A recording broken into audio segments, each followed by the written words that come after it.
Hello বন্ধুরা, good morning. আমি সঙ্গীতা। আমার নতুন আরেকটি ব্লগে তোমাদেরকে অনেক অনেক ওয়েলকাম আর ভালোবাসা।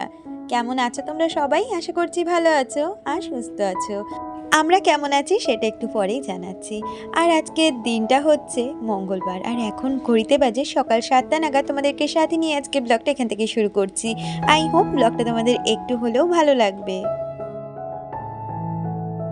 এই যে তোমাদের বললাম না কেমন আছি তোমাদের জানাচ্ছি একটু পরে। এই যে আমাদের অবস্থা দেখো, এই যে আমাদের বাড়ির অবস্থা, মানে এটা হচ্ছে বাইরের উঠোনটার অবস্থা। আর কি জানো তো, আজকে না একদম মানে উঠোন বলতে পারো আর বারান্দাও বলতে পারো, অনেকটাই জল চলে এসেছে।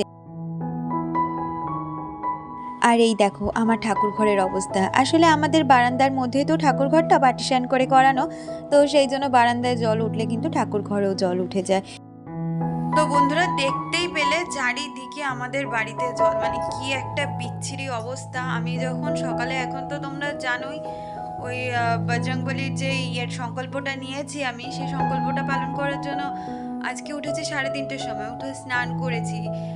4:15 থেকে এক নাগাড়ে বৃষ্টি হচ্ছে, যেমন বৃষ্টি সেরকম মানে মেঘ ডাকছে, সাথে বাজ পড়ছে। আর এই বৃষ্টিতে জলটা নেমে গেছিল কালকেতে। তো আজকে এই বৃষ্টিতে দেখো কত পরিমাণে জল বেড়ে গেছে। কালকে কোনো ভিডিও করিনি, উপোস করেছিলাম, শরীরটা ভালো লাগছিল না। আজকে আবার একাদশী, তো ভাবলাম তোমাদের থেকে একদিন স্কিপ করব, আর একদিন সোমবার দিনের ভিডিও, মানে মঙ্গলবার দিন ভিডিও ছাড়বো না, কিন্তু বুধবার দিন ভিডিও দেব। কিন্তু এই যে চারিদিকে জল, কি যে কি করব নিজেরই মাথা কাজ করছে না, তার মধ্যে হাজবেন্ডের জ্বর। ওইদিকে উঠোনে জল, ঠাকুর ঘরে জল, দেখতেই পেলে বাথরুমে জল ভরে গেছে। শুধু আমাদের ঘরটা, শ্বশুরমশাইয়ের ঘরটা রয়েছে, পিছনের ঘরেও একটু জল উঠেছে। কি করব বুঝতে পারছি না, দেখা যাক কি করে কি করি। তাও তোজো প্রথমে বলছিল স্কুল যাবে না, এখন যেহেতু বৃষ্টিটা নেই, ওর বাবা বললো তুমি ওকে রেডি করে দাও, আমি ওকে স্কুলে দিয়ে আসছি। গাড়ি আসবে, মানে গাড়ি কি বলতো, দুষ্টুকে যেখান থেকে তোলে এবারে আর পাড়াতে ঢুকবে না, এত বৃষ্টিতে জল জমে গেছে তো চারিদিকে। তাই হাজবেন্ড আবার গেল ছেলেকে দিতে, আবার দুষ্টুকে দিতে যাবে 8:30 নাগাদ, এখন 8:20 মতন বাজে। তো এই হয়েছে ব্যাপার। বাড়িতে তোজো থাকলে ভীষণ দুষ্টুমি করতো, আর জলের মধ্যে বারবার যেত আরো ঠান্ডা লাগতো। তো সেই জন্য হাজবেন্ড বললো ওকে পাঠিয়ে দাও, আমরা দুজনে তাও কোনো রকম মানে কাটিয়ে দেবো, ওরা যতক্ষণ স্কুলে থাকে ততক্ষণই সেফ। দেখি, ভাল লাগছে না বিশ্বাস করো এই জলের মধ্যে। যাই হোক, কতটা তোমাদের সাথে ব্লগ শেয়ার করতে পারবো জানি না, কি কাজকর্ম করবো জানি না, বৃষ্টির মধ্যে কি করে কি কাজ করবো বলো তো। ভেবেছিলাম বেশ কিছু জামা কাপড় আছে কাচবো, বাথরুমেও তো জল ভরে গেছে, কাচবোটা কোথায়। তারপরে রান্না বান্না বলতে বাচ্চাগুলোর জন্য রান্না করব, আর আমরা তো সাবু ঠাবু খাবো একাদশী। দেখি কতদূর কি করতে পারি। একদম ভাল লাগছে না গো জলের মধ্যে। দেখা যাক, যতটা ভিডিও করতে পারবো তোমাদের সাথে শেয়ার করব। আর অবস্থা যেমনই হোক না কেন, ঘরের এই কাজগুলো তো সেরে নিতেই হবে। ওইদিকে তোজো আর দুষ্টু তো চলে গেছে, আর আমি এদিকে সোজা চলে এসেছি আগে এই ঘরের বিছানাটা তুলে নিতে। ভোরের দিকটা এমন বৃষ্টি হলো যাতে জল উঠে গেল, কিন্তু এখন বাইরের আকাশটা কিন্তু বেশ সুন্দর, জানো তো, রোদও উঠেছে। তো কি আর বলবো বলো, রোদ উঠলে তো আকাশের ভালো, আমাদের ভালো, কিন্তু এই যে জল সে কমতে এখন যে কত দিন সময় লাগবে তাই বা কে জানে। কিন্তু এই যে ঘরের যে কাজগুলো আছে সেগুলো তো করতেই হবে। আর বাইরে যেতে না আমার ভীষণ বিরক্তি লাগছে, সাথে তো ঘৃণা লাগছে। এরকম জল না একদমই ভালো লাগে না। আর ওই দিকের ঘর গুছিয়ে এখন সোজা চলে এসেছি এই ঘরটা গুছিয়ে নিতে। ওই দিকের বই খাতাগুলো আগে তুলে নিয়েছি, আর তারপর এখন বিছানাটাকে ভালো করে ঝাড় দিয়ে নিচ্ছি। আমাকে টুম্পা কমেন্ট করেছিল, সে লিখেছে থ্যাংক ইউ দিদি আমার নামটা নিলে। থ্যাংক ইউ বলার কিছু নেই বাবু, আমি সবার নামে নেওয়ার চেষ্টা করি। আর তোমার ছেলের নাম জিজ্ঞেস করেছিলাম, তুমি লিখেছো আমার ছেলের নাম শুভম। হাই শুভম, কেমন আছো? আজকের ভিডিওটা দেখতে পারলে অবশ্যই কমেন্ট করো। তুমি লিখেছো আমরা দুজনেই খুব খুশি হলাম। থ্যাংক ইউ, এটা শুনে আমি আরও বেশি খুশি হয়ে গেলাম। ওদেরকে দিয়ে হাজব্যান্ড ওইদিকে বাজার করে নিয়ে এসেছে, আর আমি আগে ওকে একটু চা করে দিলাম। সকালে একবার দিয়েছি, কিন্তু কি জানো তো, ওর জ্বরটা না একদমই নামছে না। সকালবেলা এমনি শুধু চা খেয়ে ওষুধ খেয়ে নিয়েছে প্যারাসিটামল, কিন্তু আজকে তো একাদশী তাই বিস্কুটও খেতে পারিনি। আর এখন বাদাম নিয়ে এসেছে, ওই বাদাম দিয়ে একটু চা খেতে দিলাম। ও একটু ওদিকে চা খাচ্ছিল, আর আমি এদিকে ঘরটা আগে গুছিয়ে নিচ্ছি। আসলে দেখবে যেরকমই ঘর বাড়ি থাকুক না কেন, ঘর বাড়ি যদি একটু গোছানো না থাকে না, তাহলে দেখবে মনের দিক থেকে এইটুখানিও শান্তি পাওয়া যায় না। আমাকে অনামিকা লিখেছে, অনেক ভালো লাগলো ভিডিওটা, অনেক দিন পর দেখছি, শরীরটা ঠিক ছিল না, একটা বড় সার্জারি হয়েছে তাই। কি হয়েছে গো অনামিকা? যদি অসুবিধে না থাকে জানাতে পারো। আর হ্যাঁ, নিরামিষ বিরিয়ানির রেসিপিটা দিও। নিশ্চয়ই আমি নিরামিষ বিরিয়ানির রেসিপিটা তোমাদের দেবো, তবে কি বলো তো, আশা রাখছি আমি এই বড় ভিডিওতে দেবো না, কোনো একটা শর্ট ভিডিওতে পরপর স্টেপ দিয়ে দেবো। আর ভগবানের কাছে কামনা করি তুমি খুব তাড়াতাড়ি সুস্থ হয়ে ওঠো। এখন কেমন আছো অবশ্যই কমেন্টে জানিও। আর ওইদিকে ঘরটা গুছিয়ে এখন দেখো, ওই যে বললাম না বাজার এনেছিল, সেইগুলোকে এখন আলাদা করে গুছিয়ে নিচ্ছি। এখন তো আমাদের বাড়িতে অনেক দিন যাবতই নিরামিষ হচ্ছে, সেই কারণে আর ছোঁয়াছানির কোনো ব্যাপার নেই।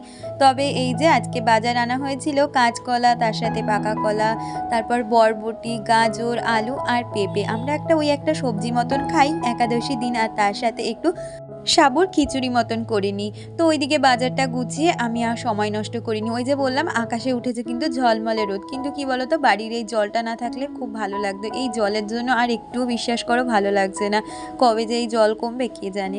কিন্তু কাজ বাজ তো আর থেমে থাকবে না। এইদিকে জামা কাপড়গুলো ধুয়ে দিয়েছি, বাথরুমে কোনো রকমভাবে আজকে জামা কাপড় ধুতে হয়েছে। মানে বললাম না, বাথরুমেও এখন আমাদের ইট পেতে কাজ চলছে, এরকম একটা বিষয়। আর কি বলতো, এই রোদ না থাকতে থাকতে যদি জামা কাপড়গুলো না কেচে জমিয়ে রাখি এই অসুবিধের জন্য, তাহলে না অনেক জামা কাপড় জমে যায়। তো সেই জন্য ভাবলাম সময় যখন আছে আর আকাশটাও যেমন ভালো আছে, কেচে দিই। তবে সব কিছু শোকায়নি, আধ ভেজা হয়ে গেছিলো, ওগুলো একটু পাখার তলায় মেলে দিলে শুকিয়ে যায়।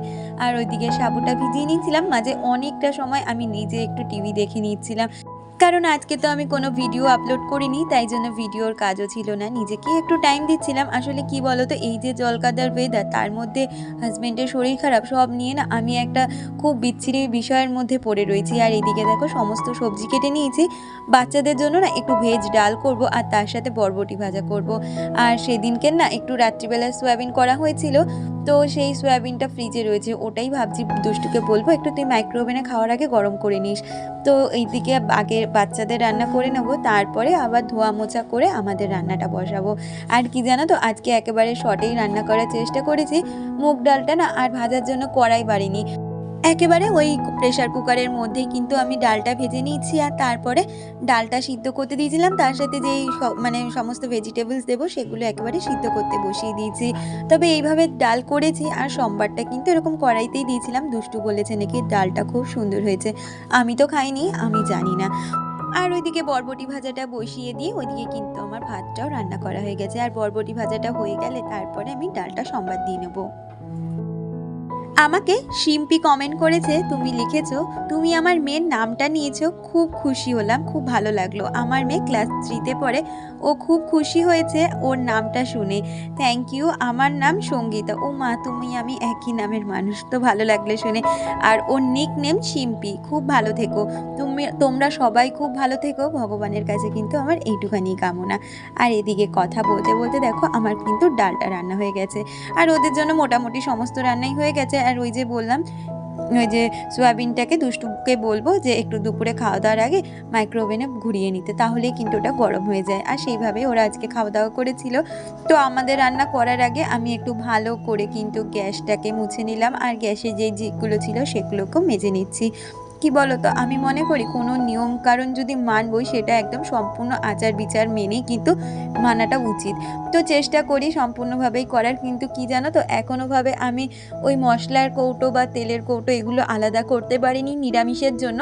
তবে ইচ্ছে আছে, আমার যে স্বপ্নটা আছে সেটা যদি ভগবানের আশীর্বাদে তোমাদের ভালোবাসায় পূরণ হয়, তখন আমি সম্পূর্ণভাবে বাসন থেকে শুরু করে মশলা সমস্তই আলাদা করে নেব আমিষ আর নিরামিষের জন্য। আমাকে ঝিলি কমেন্ট করেছিলে, তুমি লিখেছিলে দিদিভাই দাদাভাই এখন কেমন আছে। দাদাভাই খুব যে ভালো আছে সেটা বলবো না, কারণ কি বলতো, ওর না জ্বরটা একদমই নামছে না। ওই ধরো জ্বরটা উঠলে ওষুধ খাচ্ছে, আবার ওষুধের রিয়াকশান কেটে গেলে আবারও করে জ্বর উঠছে। তো এরকম একটা বিষয়, এবার এতদিন হয়ে গেল, তো তাই ভাবছি এবার একটা ব্লাড টেস্ট করাতেই হবে। আর অ্যান্টিবায়োটিক খাচ্ছে, সবে কালকে থেকে অ্যান্টিবায়োটিক শুরু করেছে, এখন দেখা যাক কদিন কীরকম যায়। আর এই জ্বরে না ভীষণভাবে শরীর উইক করে ফেলেছে। আসলে আমাদের সোমবার নিরামিষ ছিল, নিরামিষ বলতে কি সোমবার তো উপোসই ছিল, তার মধ্যে আজকে একাদশী, তো দুদিন পর পর না খাওয়া দাওয়া এরকম উপবাসের ওপর দিয়ে যাচ্ছে বলে আরও উইক হয়ে গেছে। তুমি আরও কমেন্ট করেছো আমাকে, আমার মেয়েরও খুব জ্বর কয়েকদিন ধরে, আর ও খুব ছোট, তাই খালি কান্না করছে। আমি সারাদিন ওকে নিয়েই আছি। এখন একটু ঠিক হচ্ছে, তবে এখনও শরীরটা খারাপ। তাই তোমার ভিডিও প্রতিদিন দেখছি, বাট কমেন্ট করতে পারি না। খুব ভালো থেকো তোমরা।